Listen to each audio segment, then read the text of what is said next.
Buenas noches.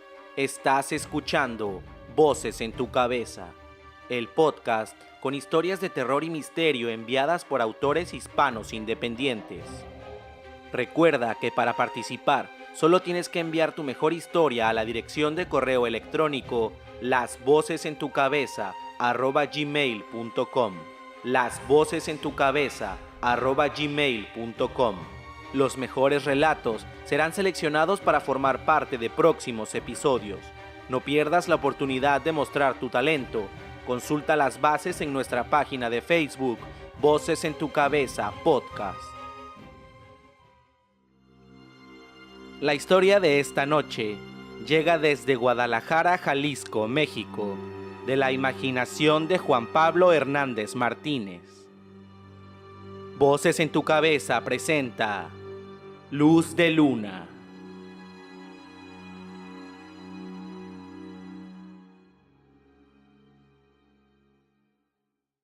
¿Me lo podría contar nuevamente, por favor? ¿Para qué?, refutó el hombre desde su lado de la mesa de acero inoxidable. Usted no me cree, y yo francamente estoy harto de narrar por cuarta vez la misma historia. Tomándose su tiempo para mirar los archivos al interior de la carpeta que contenía el expediente de John Sword, la doctora Denise Lanfrotto no respondió al instante. Su mente parecía encontrarse absorta en los pormenores descritos en aquellas hojas.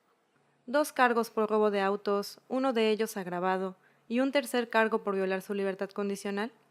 Como yo lo veo, señor Sword, las conclusiones que presente ante el fiscal podrían ayudar a minorar su condena. Condena que estaba a punto de terminar de pagar, acotó el hombre, aunque más para sí mismo que para su interlocutora. La doctora Lanfrotto cerró la carpeta y dejándolo a un lado alzó la mirada hasta encontrarse con la del hombre que la observaba desde la profundidad de aquellos ojos de iris amarillos. 1 año en la prisión sigue siendo mucho tiempo, señor Sword, más si se contempla la posibilidad de reducir dicho lapso a solo 5 meses. Esta vez el silencio vino de parte de John. Su lengua áspera se paseó por sobre unos labios agrietados, procurándoles una humedad que no llegó. ¿Ese es su trato, doctora? Vamos, ¿a quién quiere engañar? Lo que usted busca es una discrepancia en la narración, una inconsistencia, lo que sea. La más mínima diferencia que le permita mantenerme en este lugar y, Dios santo, ya no estoy seguro de si yo también lo deseo.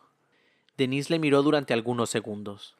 Con sus 24 años de edad, podría parecer una psiquiatra demasiado joven, aunque pocos podrían imaginar que se había graduado de la carrera, siendo la mejor de su generación con apenas 17 años de edad. Mi prioridad es esclarecer los hechos ocurridos durante la noche del 27 de febrero del año en curso, señor Sword. Si usted coopera conmigo para alcanzar dicha meta, no veo el por qué no corresponder a tal muestra de cortesía y buena voluntad. John dejó escapar un profundo suspiro. Trató de arrellanarse en su fría silla de metal, pero los grilletes amenazaron con hincarse a mayor profundidad en la carne de tobillos y muñecas. Todo comenzó hace unos meses, justo a inicios de febrero, con la llegada de ese cabronazo de Lucius Fabre a la cárcel. El relato se interrumpió de repente. Los ojos ambarinos de John se posaron sobre la diminuta grabadora de voz, realizando en silencio la obvia pregunta. Desde su lugar, Denise se limitó a negar con un movimiento de cabeza. La llevo conmigo porque el procedimiento exige un respaldo en audio de cada una de las declaraciones, pero no la necesito. Poseo memoria fotográfica y, sin afán de parecer petulante, me fío más de ella que de un aparato construido en Corea. Divertido ante aquella declaración, John se encogió de hombros y se dispuso a retomar su relato en el punto en el que lo había dejado. Desde su llegada a la correccional no fue muy popular. Como la mayoría de los internos, aseguraba que se estaba cometiendo una injusticia con él, pues decía que era una exageración que se le remitiese a aquel sitio, solo por haberse defendido del imbécil uniformado que trató de intimidarle cuando él solo se limitaba a responder a uno de los instintos más básicos de la naturaleza, como es el mear. Claro que fue por boca de los custodios que nos enteramos que dicho imbécil uniformado terminó en la sala de urgencias con la nariz destrozada y una severa contusión cerebral. En fin, como dije, El rumano no llegó con buena estrella, pues varios de los internos trataban de ganar puntos con los custodios, haciendo pagar al nuevo por haberse metido con uno de los chicos de azul.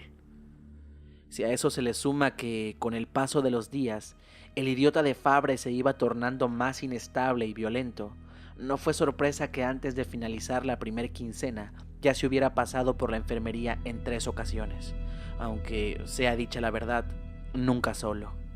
Siendo honesto, el tipo sabía muy bien cómo defenderse. Aunque no importa lo bueno que seas, es poco lo que puedes hacer contra 4 tipos en una diminuta regadera. Como sea, el punto es que hacia finales del mes la actitud de Fabre cambió de manera radical, tornándose taciturna y ausente, a grado tal que hacía recordar el autismo. Por primera vez desde que John retomara su narración, Denise volvió a hablar. ¿A nadie entre el personal de la prisión le resultó extraño el cambio que mostraba el recluso? No hasta donde yo sé. Quizá esto sorprenda a una joven doctora en psiquiatría llena de sueños y ambiciones por hacer funcionar el sistema, pero lo cierto es que el sistema es una mierda a la que no le interesa un carajo si los reclusos son readaptados o no. En lo personal, llegué a pensar que tras tantas visitas a la enfermería, el doctor pensó que sería buena idea darle algo a Fabre para evitar que siguiera metiéndose en problemas. Ya sabe a qué me refiero, agregó John, extendiendo un brazo al tiempo que simulaba clavar una aguja en la cara interna del codo. En fin, dijo el hombre chasqueando la lengua. Qué drogas ni qué un carajo. Las cosas siguieron más o menos igual durante el resto de la última semana, con Lucius ausente que deambulaba ensimismado, más parecido a una sombra que a un hombre, hasta la mañana en que todo ocurrió. Se refiere usted a la mañana del 27 de febrero del año en curso, ¿no es así, señor Sword? John asintió. Esperó un par de segundos hasta estar seguro de que la doctora Lanfrotu no tenía nada más que agregar y continuó. El día comenzó como todos en la prisión, ya sabe, arriba a las 5 a.m., baño y pase de lista a las 6 a.m. Fue entonces que los custodios se dieron cuenta de que algo no iba bien con Lucius. Cuando llegó su turno, apenas si pudo gemir un escueto presente, cuando Jimmy llegó hasta su celda a verificar su presencia. No es que Jimmy fuera una mala persona, de hecho, de entre los custodios, era uno de los que demostraba mayor humanidad para con los que estábamos ahí encerrados, pero creo que incluso a él le pudo que Fabre se metiera con un hermano de profesión, aunque no tanto como para obligar al pobre desgraciado a realizar las labores del día. Como ya dije en mis anteriores exposiciones de lo ocurrido, el buen Jimmy era estudiante de medicina, por lo que tras echar un ojo a Lucius decidió que si bien negarle el pase a enfermería era un buen castigo para el cabronazo que rompiera la nariz a un colega, no habría problema con dejarlo encerrado todo el día, acompañado de aquellos ataques de escalofríos que le hacían revolverse al interior de su litera. El resto del día pasó sin ninguna novedad y para las 8 p.m. ya todos nos encontrábamos de regreso en nuestras respectivas celdas, mientras que Jimmy y sus compañeros pasaban lista por última vez en la jornada. Las luces se apagaron como de costumbre a las 9 p.m. y fue cuando todo realmente se puso jodidamente mal. Lo que había iniciado como un fuerte resfriado derivó en lo que imaginé era una fiebre terrible, de esas que te hacen alucinar y hablar incoherencias, aunque aquellos sonidos provenientes de la celda de Fabre difícilmente podrían ser considerados como una voz. Además de que era tal el alboroto que se montó, que todos en el pabellón debíamos de ser capaces de escucharlo. Fue poco antes de las 11 p.m. que todo inició. No voy a negar que para esas alturas yo me encontraba lo suficientemente nervioso como para temer por la integridad de Lucius, pues parte de su castigo consistía en compartir celda con un jodido croata de apellido Stanco, que cayó ahí por asesinato y que no era precisamente un compañero de celda sociable. Así que decidí que lo mejor era mantener un ojo abierto por si el compañero de Fabre decidía ayudarlo a descansar para siempre. La luna debía de estar ya muy alta en el cielo, pues a través de los tragaluz del corredor se filtraba una claridad azulada y fría, que aunque no conseguía iluminarlo todo, sí confería relativa nitidez a la vista, la suficiente para distinguir cómo el bulto de la cama alta en la litera de la celda de enfrente se revolvía con tal violencia que parecía aumentar de tamaño por momentos. En ese punto los gemidos dejaron de ser humanos para transformarse en un rabioso jadeo animal. Con la boca seca por el miedo, abandoné mi camastro acercándome hasta rozar los barrotes de mi celda con la punta de mi nariz, y fue entonces que pude verlo. Se trataba de Stanko. Se encontraba acuclillado en el extremo opuesto de las literas, justo a un lado del retrete, y se abrazaba a sí mismo apretándose las rodillas contra un pecho que subía y bajaba como si fuera un maldito fuelle. Jamás vi a ese maldito croata tan asustado, y ahora literalmente temblaba como un ratón. Y maldita sea, yo habría hecho lo mismo de haber estado en su lugar. Eso me quedó muy claro cuando aquella cosa bajó de un salto desde la parte alta de la litera. ¿Esa cosa? La pregunta de la doctora Lanfrotu hizo que el relato de John se cortase de tajo, al tiempo que las arrugas sobre su entrecejo daban cuenta de que sabía el motivo de aquella interrupción. ¿Es que ha reconsiderado su postura en torno a lo que cree haber visto, señor Sword? El hombre movió la cabeza de un lado a otro, al mismo tiempo que se encogía de hombros. No es eso, doctora. Es solo que ya me cansé de que me tome por un loco o un mentiroso, aunque yo sé muy bien qué fue lo que vi. Continúe, por favor. Denise se esforzó por denotar la frialdad que se esperaba de ella, aunque por mucho que le molestase, con cada ocasión que escuchase el relato, el mantenerse indiferente le resultaba más complicado. De repente, el espacio donde se realizaba la entrevista se le antojó en extremo pequeño. ¿Estaba sudando? Rayos, lo que daría por un baño de burbujas con ese jabón de cereza y miel que tanto le agradaba. ¿Cuánto había pasado desde el último? ¿Un mes? Definitivamente debía reordenar sus prioridades y ponerse en primer lugar. John bajó la mirada clavándola en la acerada superficie. Sus ojos de iris amarillo parecieron perderse en la nada, a la casa de los recuerdos. Lo que bajó de aquella cama no era humano, doctora. Debía medir por lo menos 2,5 metros, pues se mantenía semi-encorvado para no golpear el techo con su cabeza. El chillido de Stanko fue lo que detonó todo el alboroto. La criatura avanzó hacia donde se encontraba y no hubo un segundo chillido, tan solo el sonido de un animal alimentándose con voracidad. En ese momento, Manuel apareció junto a mí esgrimiendo la punta de metal con la que solía disuadir a otros reos que trataban de meterse con él. Por lo visto, el chillido de terror de nuestro vecino le había arrancado del sueño poniéndolo en alerta. ¿Pero qué mierda está ocurriendo allí, tío?, me preguntó con su acento gallego. Por un instante, John guardó silencio, y la sombra de una efímera sonrisa cruzó su faz. Era un buen chico, ¿sabe? Tenía más bolas que cerebro, pero me había sacado de problemas en más de una ocasión.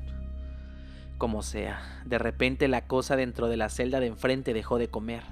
La enorme cabeza emergió del estómago abierto del infeliz croata y olfateó el aire por algunos segundos, antes de incorporarse y girar en redondo hacia donde nos encontrábamos nosotros.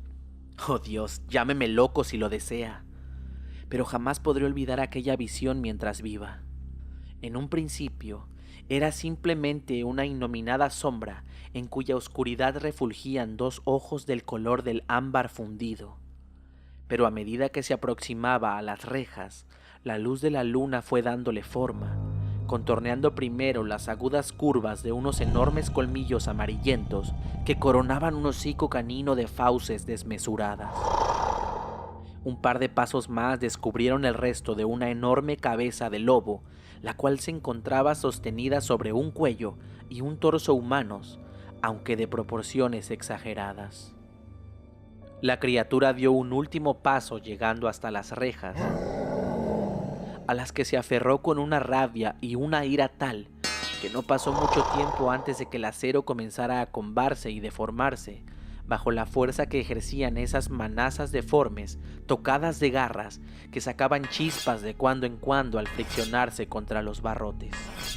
¡Un oso!, gritó Manuel entre choqueado y aterrado, mientras adelantaba su improvisada navaja en dirección a aquel ser. Fue en ese instante que intuí lo que estaba ocurriendo.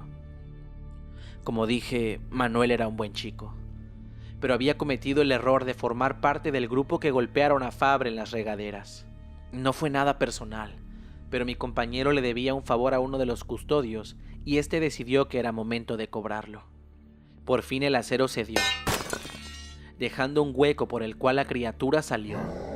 En solo 2 pasos de aquellas enormes e inhumanas patas, llegó a nuestra celda y aferrando los barrotes comenzó nuevamente aquella operación, consistente en alar, sacudir, doblar y empujar las barras de metal con movimientos de tal violencia que estaba seguro de que solo era cuestión de tiempo para que arrancara la puerta de sus rieles. El hombre realizó una nueva pausa, como si de pronto se hubiera perdido en el mar de sus recuerdos. En su rostro, un atisbo de tristeza y terror le dieron un aspecto de enfermedad a su semblante. Como ya le comenté, Manuel usaba más los cojones que el cerebro, aunque puede ser que en el fondo él también intuía los motivos por los que aquella cosa estaba tratando de entrar a nuestra celda. Cual haya sido el caso, en un momento dado le vi pasar a mi lado con ese pedazo de metal afilado en ristre. Se había levantado como impulsado por un resorte, y con un grito se precipitó contra aquella cosa, dispuesto a matar o morir. Y murió, ¿no es así, señor Sword? Murmuró Denise, sin apartar la vista del hombre que tenía la mirada perdida en un vacío que solo él era capaz de percibir. Yo estaba en un rincón tratando de hacerme invisible, cuando escuché el alarido de Manuel elevándose por sobre los gritos del resto de los reos, que para ese momento chillaban y pedían auxilio despavoridos. Nunca me he considerado un tipo valiente, doctora, pero trato de pagar siempre por los favores que recibo. Y la verdad es que no podía olvidar que Manuel había salvado mi pellejo durante un enfrentamiento entre las pandillas que se disputan el control de la venta de drogas al interior de la prisión. Con aquello en mente y tragándome el pavor que sentía, corrí hasta donde Manuel se debatía con desesperación. Al tenerlo a su alcance, la criatura se había desentendido de los barrotes atrapando a mi compañero, el cual temblaba, pataleaba y agitaba los brazos cada vez con menor fuerza. Aferrándolo desde atrás, rodeé su cuerpo por la cintura con ambos brazos y alé con todas mis fuerzas. Nada, la fuerza de aquella cosa simplemente no era de este mundo. Me dispuse a hacer un segundo intento. Esta vez sumaría el peso total de mi cuerpo, pero antes de poder llevarlo a cabo, lo sentí. Era como ser cortado y quemado a un tiempo. En un primer momento no tuve conciencia de que el grito que rebotaba en las paredes de nuestra celda provenía de mi garganta.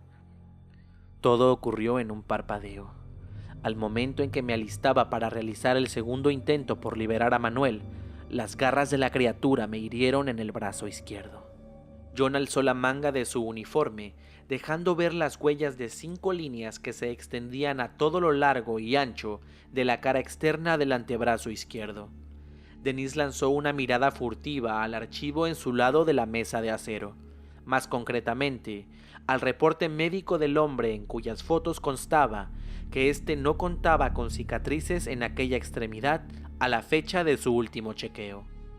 No obstante aquello no tenía sentido, las cicatrices eran apenas visibles, aunque a juzgar por el largo y el grosor de las mismas, tendría que tratarse de una herida con varios años de antigüedad. John corrió su manga cubriendo aquella cicatriz como si ésta le produjera asco y terror a partes iguales. Inhalando profundo, contuvo el aire en sus pulmones por unos segundos, antes de permitir que su respiración se normalizara. Cuando me percaté de lo que estaba ocurriendo, me encontraba de espaldas sobre el piso de mi celda. Manuel estaba sobre mí y yo gritaba por el dolor de mi brazo. Recuerdo haber pensado, ¡mierda! Estoy empapado en sudor, pues sentía cómo la ropa se pegaba a mi cuerpo, aunque el dolor de la herida comenzaba a embotar el resto de mis sentidos. Le pedí a Manuel que se quitara de encima, pues deseaba revisarme el brazo y entonces lo descubrí. No fue que yo hubiera podido liberar a mi compañero, sino que el monstruo ya había terminado con él. Al fijar mi atención pude ver que el cuerpo no tenía cabeza. En el lugar donde ésta debía de encontrarse, solo quedaba un agujero del que brotaba un reguero de sangre que me hizo darme cuenta de que no era sudor lo que empapaba mi cuerpo. Como pude, me revolví bajo el cuerpo decapitado de Manuel hasta conseguir hacerlo a un lado. Instintivamente protegí mi brazo herido con el sano, pues el dolor se tornaba cada vez más insoportable. Pero incluso aquello no fue suficiente para mitigar el horror que me produjo el darme cuenta de que aquella aberración seguía en pie a las afueras de mi celda. Por un instante, sus ojos amarillos se encontraron con los míos y me observó en silencio. Yo estaba literalmente cagado de miedo y no me atrevía siquiera a respirar. Incluso el dolor de la herida me pareció lejano durante aquellos segundos que se me antojaron eternos, y entonces, nada. Las pequeñas orejas triangulares se movieron a la par que la criatura ladeaba su cabeza, adoptando una mueca casi humana, que no sé por qué me hizo recordar mi primer encuentro con Lucius dentro de la prisión. Fue en los patios de recreo. Recién acababa de tener su primer altercado con los internos y sentí lástima por él, así que decidí obsequiarle un cigarrillo. En ese momento las luces del corredor se encendieron y pude escuchar el eco de pisadas aproximándose, así como las detonaciones producto de los disparos. Los chicos de azul por fin llegan al rescate, pensé, mientras me abandonaba al mareo que me sumió en una profunda oscuridad, de la que no regresé sino hasta el día siguiente. Desperté cuando el sol estaba ya cercano a su cenit. El cuerpo sin cabeza de Manuel seguía junto a mí, sobrevolado por un grupo considerable de moscas que llenaban todo con el eco de sus zumbidos. A tientas palpé la herida de mi brazo, solo para llevarme la sorpresa de que ésta ya no me dolía en absoluto. Es más, había sanado, como corroboré al pasar mis dedos sobre la carne que se había cerrado por completo, dejando solo unas cuantas cicatrices. Con cuidado, me levanté y avancé hasta la puerta de mi celda. Un estremecimiento me recorrió la espina al percatarme de que, de haberlo deseado, la criatura habría podido entrar, pues uno de los barrotes se encontraba totalmente doblado, mientras que el otro reposaba a varios metros de distancia en el suelo. ¿Hay alguien ahí?, grité un par de veces antes de escurrirme por el hueco de mi celda. Sabía que algo no iba bien, y no estaba equivocado, pues apenas puse un pie en el corredor, sentí como la sangre se me caía hasta la planta de los pies. Aquello... no hay nombre para describirlo. Incluso el término carnicería resulta insuficiente para dimensionar lo que mis ojos observaban en esos momentos. El corredor se había transformado en un matadero improvisado, a lo largo del cual se encontraban pedazos de cuerpos, brazos, piernas, torsos. Eran los chicos de azul que habían acudido a nuestro rescate la noche anterior. Allí estaba la cabeza de Jimmy, al pie de uno de los bebederos. Conservaba una mueca de asombro y terror, como quien tiene la certeza de que va a morir, pero no termina de creer en la veracidad de la existencia de su verdugo. Los internos del pabellón tampoco corrieron mejor suerte. La criatura se dio tiempo para visitar cada una de las 18 celdas sin dejar sobreviviente alguno. A nadie más que usted, señor Sword, apuntó Denise, ganándose un encogimiento de hombros por parte del hombre. Pero, ¿por qué se fugó? Si todo cuanto me ha contado hasta este momento en verdad... John sacudió la cabeza con obstinada insistencia. No me fugué, doctora Lafrontu, pero no iba a quedarme a esperar a que llegara nuevamente la noche en aquel sitio. Recorrí todo el maldito lugar a la búsqueda de alguna de las autoridades de la prisión, y lo único que encontré fue más cadáveres y la creciente ira del resto de la población de reclusos, por lo que decidí que no deseaba pasar más tiempo ahí. No sé si sirva de algo, pero me comuniqué con las autoridades desde la primer caseta telefónica que encontré y di aviso de la situación. Fue entonces que me di cuenta de que si regresaba, ellos tendrían a quien culpar de todo lo ocurrido.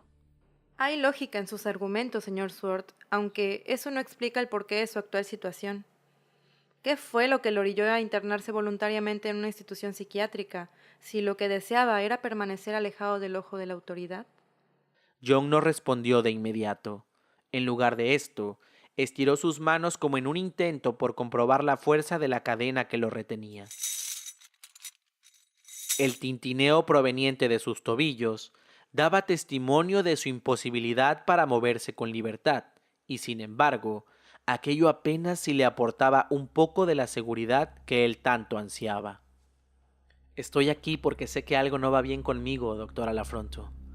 Porque de unas semanas a acá he descubierto que con la cercanía del plenilunio, mi cabeza se llena de sensaciones e ideas que parecen adormecer mi conciencia, cediendo el control de mis actos a otra cosa que no soy yo. Es una sensación imposible de describir, pero que hace mi sangre hervir y fragmenta mi razón en miles de minúsculos fragmentos, volviendo locos y aumentando la capacidad de todos mis sentidos. Es una especie de instinto que de a poco se va apoderando de mi cuerpo y transforma algo tan común como la transpiración humana en un aroma irresistible que me hace comenzar a salivar sin control y desear. John no se atrevió a continuar. De pronto se había percatado de cómo los dedos de sus manos se habían tensado hasta formar retorcidos ganchos que se agitaban ansiosos en el aire, a la par que su espalda describía un arco que le impedía tocar el respaldo de su silla. Estoy aquí, doctora, porque aunque no consigo recordar lo que sucedió la noche del día 30 del pasado mes, tengo dentro de mí la angustiosa certeza de que hice algo muy pero que muy malo en realidad. Y entiendo las dudas que usted pueda tener, pero no se preocupe. Después de todo, hoy habrá luna llena, y creo que las podremos resolver. Por cierto, ¿le han dicho que su piel posee un delicioso aroma a cerezas y miel?